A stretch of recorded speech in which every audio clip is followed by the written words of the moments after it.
Assalamu alaikum everyone. As I just informed you in the group that I have just finished my one-to-one meeting with an evaluator, and I just asked a couple of questions regarding the selection process, selection procedures, and the selection criteria, specifically the selection criteria. Okay. So I just have noted down few points out of the discussion with her, और I would like to share it with you guys. Start करने से पहले I just want to mention that कि मैं ये video record करके as it is I will share it with you guys without any editing and without any तशन पशन, ठीक है, because I'm not gonna compete for any videography competition. I just want to convey a piece of information with you guys. So if there are any errors or there are any repetitions or any like bloopers, so just ignore, like you can enjoy it or you can ignore it. It's totally up to you. चलें जी start करते हैं. The very first thing that I asked her, it was that what is the filter that they apply on the very first, because I know that in the very first filter it is very dangerous one and it can filter out more than 50% candidates from the list. तो सबसे पहला जो filter है वो है relevant background, कि आपके पास जो उनका प्रोग्राम है उसमें जो प्रीरेक्विजिट्स हैं, जो कोर्सेज उन्होंने पढ़ाने हैं, उसका रेलिवेंट बैकग्राउंड नॉलेज है भी सही या नहीं. इसकी मिसाल मैं ऐसे दूंगा सिंपल और सादा लफ्ज़ों में कि कोई एक मेडिकल का स्टूडेंट है and he just applied for an engineering programme, so ये तो तुक्के नहीं बनता, ठीक है. However, in engineering, you can switch the field. Like in ME3 plus, it is sustainable energy management. But इसमें सिविल इंजीनियरिंग के लोग भी हमारे साथ सिलेक्ट हो चुके हैं, ठीक है. उसमें फिर वो आगे हम चल के डिस्कस करते हैं कि वो कैसे सिलेक्ट हुए हैं और उनमें क्या चीज़ें थी, तो हम ऐसे डिस्कस करेंगे, ठीक है. तो रेलिवेंट बैकग्राउंड जो है वो बहुत ज़्यादा ज़रूरी है. आपके पास रेलिवेंट डिग्री जो है वो होनी चाहिए. They just see the title, like for ME3 plus जिस प्रोग्राम पे मैं यहाँ पे हूँ, they just know that mechanical engineering है, ओके, फिल्टर पास. केमिकल इंजीनियरिंग है, ओके है. इलेक्ट्रिकल इंजीनियर है, ओके है. सिविल इंजीनियर है, they might be looking for something else. वो हम आगे चल के देखते हैं कि वो उसमें फिर क्या देखेंगे, ठीक है. वो सेकंड पॉइंट में आ रहा है. अच्छा, तो ये फर्स्ट पॉइंट आपने अच्छी तरह समझ लिया कि आपका जो रेलिवेंट बैकग्राउंड नॉलेज है, जो रेलिवेंट डिग्री है, इसमें मोर देन 50% लोग फिल्टर आउट हो जाते हैं, क्योंकि उन्हें पता ही नहीं होता कि हम जिस प्रोग्राम में अप्लाई कर रहे हैं उस प्रोग्राम में हमारे पास रेलिवेंट बैकग्राउंड स्टडी है भी सही या नहीं. यस, दिस इज़ ट्रू कि इसमें 50% लोग जो है वो फिल्टर आउट हो जाते हैं. जस्ट रैंडमली लोग ऐसे देखते हैं, अच्छा ये नाम सही लग रहा है, चलें जी इसमें अप्लाई कर देते हैं. अच्छा ये नाम सही लग रहा है, इसमें अप्लाई कर देते हैं. मैं some of you may not believe in this, but मैं आपको मेंशन करना चाहूँगा कि back in my third year at university I just applied for UGRAD, that is an undergraduate exchange program for US, and at that time I was not aware of this information.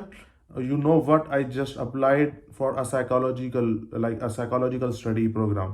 अब psychology बस मुझे अच्छा लगा, अच्छा जी psychology लोगों के बारे में पढ़ना अच्छा लगता, अच्छा ठीक है जी लोग कैसे सोच रहे हैं, अच्छा ये पढ़ने को मिलेगा.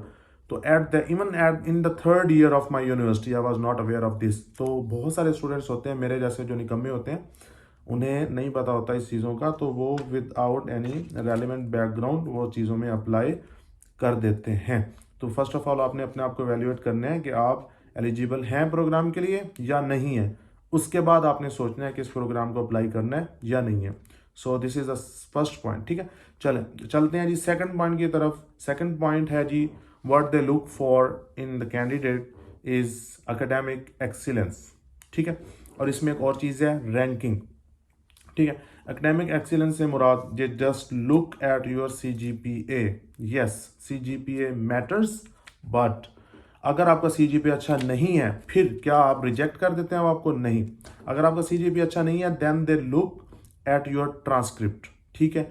वो देखते हैं कि जो रेलिवेंट कोर्सेज हैं उस प्रोग्राम में जो आपने पीछे पढ़े हुए हैं, उनमें से रेलिवेंट कोर्सेज में से कितने कोर्सेज हैं जिनमें आपका अच्छा ग्रेड है.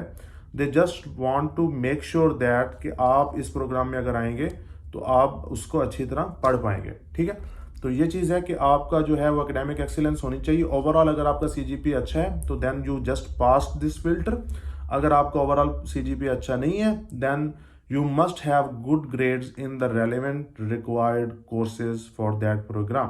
For example, मेरा जो प्रोग्राम है, मैं इसी की एग्जांपल दूंगा बार बार, ME3+ प्रोग्राम है। इसमें हीट ट्रांसफ़र, थर्मोडायनामिक्स, ठीक है, उसके बाद पावर प्लांट, IC इंजन्स, उसके बाद एनर्जी से, पावर प्रोडक्शन से जितने भी रिलेटेड कोर्सेज हैं, you guys must have good grades in them. अगर आपका ओवरऑल CGP अच्छा नहीं है, अगर ओवरऑल आपका अच्छा है तो डेफिनेटली, अगर आपका ओवरऑल CGP अच्छा है तो सब में अच्छा आया होगा, तो तभी आपका ओवरऑल अच्छा बना। 3.789 वाले जो स्टूडेंट हैं, they just pass this filter without going into the transcript. Yes, they still go into details of your transcript but for an other purpose, not for this filter purpose। वो हम आगे चल के discuss करते हैं कि वो आपकी ट्रांसक्रिप्ट्स क्यों देखते हैं। चलें, थर्ड पॉइंट है जी, आपका जो फर्स्ट पैराग्राफ होता है आपके, अच्छा यहाँ पे एक सेक्शन खत्म हो गया। आपके पहले जो 2 पॉइंट्स हैं, they just related to your previous degree, और उसमें आपकी एकेडमिक एक्सीलेंस भी इंक्लूडेड है। थर्ड पॉइंट जो है वो, then we come toward the additional things. आपका एक सेक्शन जो फिल्टर है, जो 50% लोगों वाला फिल्टर है, आप उसमें से पास आउट कर चुके हैं। अब जो थर्ड पॉइंट है वो है जी लेटर ऑफ मोटिवेशन, उसका जो first paragraph, yes only first paragraph, उसके अंदर आपने क्या लिखा है। She clearly mention that they receive a lot of complete applications, और उनके पास इतना टाइम नहीं होता कि वो आपके लेटर ऑफ मोटिवेशन को one from the very first word to the end of the paragraph वो आपको पढ़ें, end of the motivation letter. उनके पास इतना टाइम नहीं होता। They just read the first paragraph. अगर उसमें आपने उनको कैच किया, अट्रैक्ट किया, अगर आपने उसमें इतना अच्छा अपने आप को टू द पॉइंट करके डिस्क्राइब किया कि मैं कौन हूँ, अगर आपने अपने आप को सेल कर लिया उसमें, then they go into further details of your letter of motivation. इसकी ऐसे ही बात है, अगर आपको मैं कोई चीज़ दिखाऊं कि भाई ये खरीद लो, तो अगर आपको दिखने में अच्छी लगेगी तो आप उसे लेंगे। अगर आपको दिखने में ही नहीं अच्छी लगेगी तो आप उसकी डिटेल में जाने की बात ही नहीं करेंगे कि इसके फ़ायदे क्या हैं। जितनी मर्जी वो चीज़ अच्छी होगी, अगर आपको दिखने में अच्छी नहीं लग रही तो you will just pass by. तो आपका लेटर ऑफ मोटिवेशन जो होता है वो, उसका जो फर्स्ट पैराग्राफ है, दैट शुड बी कैची, और उसमें आपका कोई मुश्किल तरीन इंग्लिश लिखने की ज़रूरत नहीं है। आई जस्ट कन्फर्म्ड इट कि आपको वो कोई बला बला वर्ड डिक्शनरीज वगैरह से देख के लिखने की जरूरत नहीं है। Should be straight forward, very simple English, ठीक है, बट एरर फ्री, ठीक है। उसमें कोई आपके ब्लंडर्स, वो मिस्टेक्स वगैरह, ग्रामेटिकल मिस्टेक्स या कोई स्पेलिंग मिस्टेक्स नहीं होनी चाहिए, और it should be catchy the first paragraph, ठीक है। उसके बाद वो फिर आपके आगे फर्दर डिटेल्स पढ़ते हैं, लेटर ऑफ मोटिवेशन पूरा पढ़ते हैं। तो जो इंपॉर्टेंट पॉइंट था वो ये था कि आपका जो फर्स्ट पैराग्राफ है, इट शुड बी कैची, ठीक है। एग्जाम्पल के लिए आपके साथ मैंने शेयर किया हुआ ऑलरेडी मेरा मोटिवेशन लेटर, तो आप उसको देख सकते हैं जस्ट फॉर एग्जाम्पल पर्पस, ठीक है। आप जो है वो चलते हैं फोर्थ पॉइंट की तरफ। ये एक अगेन यहाँ पे फिल्टर लग चुका होता है, और यहाँ पे तकरीबन कुछ 60 to 70% लोग फिल्टर आउट हो चुके होते हैं, ठीक है। उसके बाद चलते हैं जी फोर्थ पॉइंट पे, वो है जी एक्सपीरियंस। आपका जो है वो रेलिवेंट एक्सपीरियंस कितना है, ठीक है, कितना है। जितना ज़्यादा होगा प्रेफरेबल होगा, कम होगा रेलिवेंट होगा, वो भी प्रेफरेबल होगा। अगर नहीं है तो क्यों नहीं है। अगर if there is any study gap, उसके बावजूद भी आप आप 2020 में ग्रेजुएट हुए और आप 2022 में अगर या 2023 में अप्लाई कर रहे हैं, तो there are 2 or 3 complete years जो कि गुजर चुके हैं, और उसके बावजूद आपके पास अगर रेलिवेंट एक्सपीरियंस नहीं है तो क्यों है, उस दौरान आप क्या करते रहे, कौन सी इंडस्ट्री में आपने काम किया है, किधर काम किया है। तो they prefer, what she mention is, they just are impressed if you have any experience outside of your country. But in counter question, I just told her that in Pakistan, India, Bangladesh, and every other like South Asian country, there are no chances like they have in Europe to travel across the borders. तो वहाँ पे बहुत मुश्किल होता है। And she just acknowledge it कि हमें पता है इन चीज़ों का कि वहाँ पे ये चीज़ें डिफ़िकल्ट हैं। But if someone has any experience outside of his country or her country, then it is on the top list of the preference, because even out of these difficulties, even after all this, अगर कोई manage करता है अपने मुल्क से बाहर जाके काम करने का, तो why should not be given a preference. तो अगर कोई नहीं मैनेज कर पाता तो उसके बाद वो देखते हैं कि मल्टीनेशनल कंपनीज जो होती हैं उनके कंट्रीज में जो काम कर रही होती हैं, उनमें या अच्छी अच्छी कंपनीज में जो कि वेल नोन होती हैं, जिस तरह अब Nestle, like I should not mention the names but I should just say that again I am just mentioning that I would not be doing any editing, so this part will not be cut या। तो multinational companies में आपका जो experience है वो एक plus point है for you, ठीक है। तो अगर आपका कोई स्टडी गैप नहीं है then you should have something that is equivalent to your experience, something with equal worth, ठीक है। तो just note down this point, if you have experience this is a plus point, and if you don't have, you are a fresh graduate, then you must have a strong profile that you can compete with the guys who have experience, ठीक है। जी fourth point है आपका motivation for programme, ठीक है। तो अब यहाँ से ना वो नैरो हो चुका है फिल्टर काफ़ी ज़्यादा, अब थोड़ा वो कह सकते हैं कि ये रेलिवेंट बंदे हैं, अब वो बड़े बड़े कट नहीं लग रहा है, वो जिसे कहते हैं ना कि एक टोका चल रहा होता है और काट रहा होता है, अब वो बड़े बड़े कट नहीं लग रहा है। अब यहाँ पे वो चीज़ें हैं कि अब आपकी डिटेल्स जो हैं जो आपने लिखी हुई हैं वो आपके काम आएंगी, और किस तरह आपने अपने आप को सेल करने की कोशिश की है, क्या वर्ड्स आपने लिखे हैं, यहाँ पे जाके वो चीज़ें काम आएंगी कि आपने क्या क्या चीज़ें लिखी हुई हैं अपने बारे में और अपने आप को प्रेजेंट कैसे किया।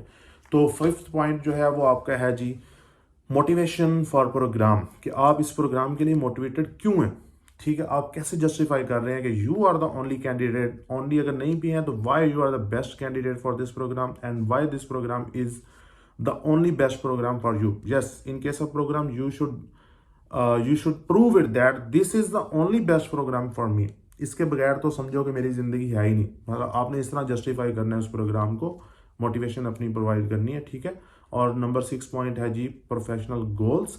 अगर आप सिलेक्ट हो जाते हैं तो आप क्या करेंगे आफ्टर दिस प्रोग्राम, आपके गोल्स क्या हैं, आपने क्या करना है, और उन गोल्स को अचीव करने के लिए ये प्रोग्राम कैसे हेल्पफुल है, ठीक है। देखने में ये दोनों पॉइंट्स एक जैसे लगते हैं, motivation for program and professional goals, but technically they both are interrelated but different. तो आपको ये दोनों पॉइंट्स अलग अलग करके एक्सप्लेन करके अपने लेटर ऑफ मोटिवेशन में मेंशन करने चाहिए, ठीक है।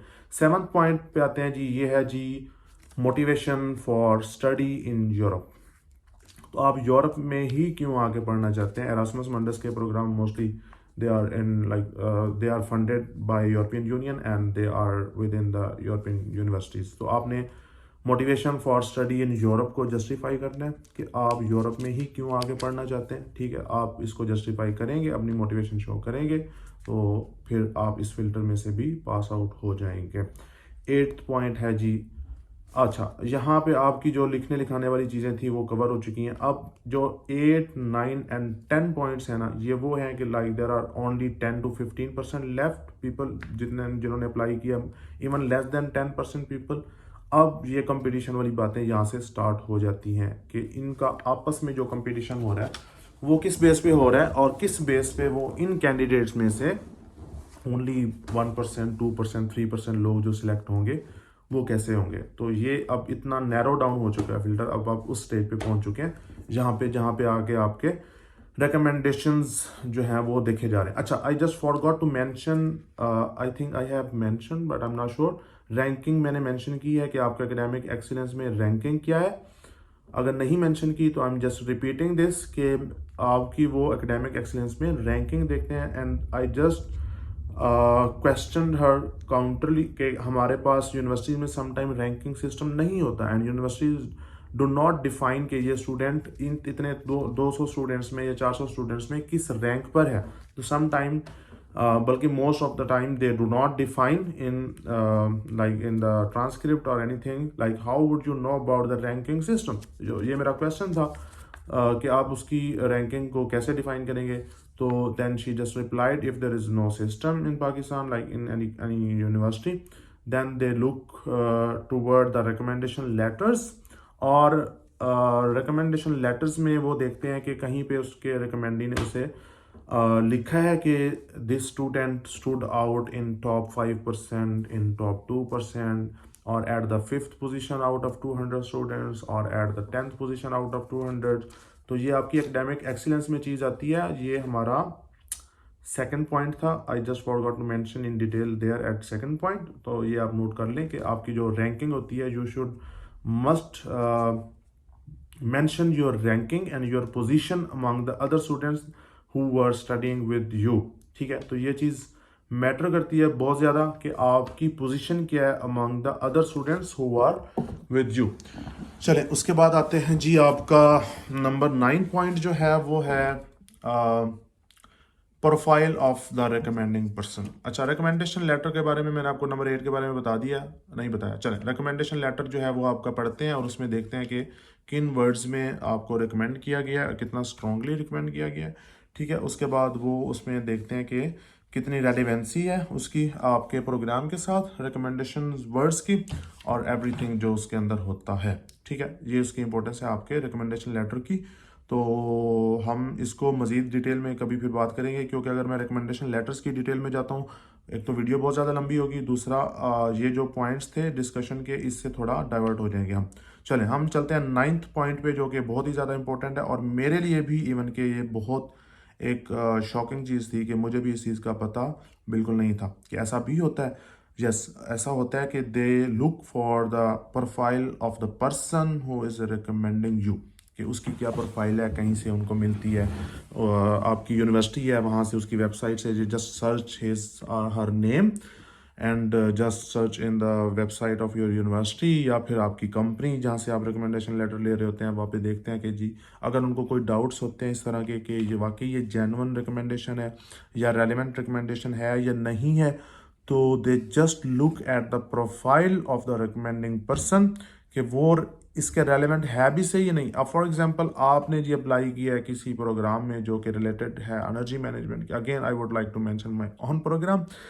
अच्छा, तो आप रिकमेंडेशन ले रहे हैं जी किसी बंदे से जो कि फिजिक्स पढ़ाता है, या जो किसी और डिपार्टमेंट से है जी, जिसका इस प्रोग्राम के साथ दूर दूर तक कोई उसकी रिसर्च है ही नहीं, इस फील्ड में उसका कोई काम नहीं है, तो they might not be considering his recommendation for the programme.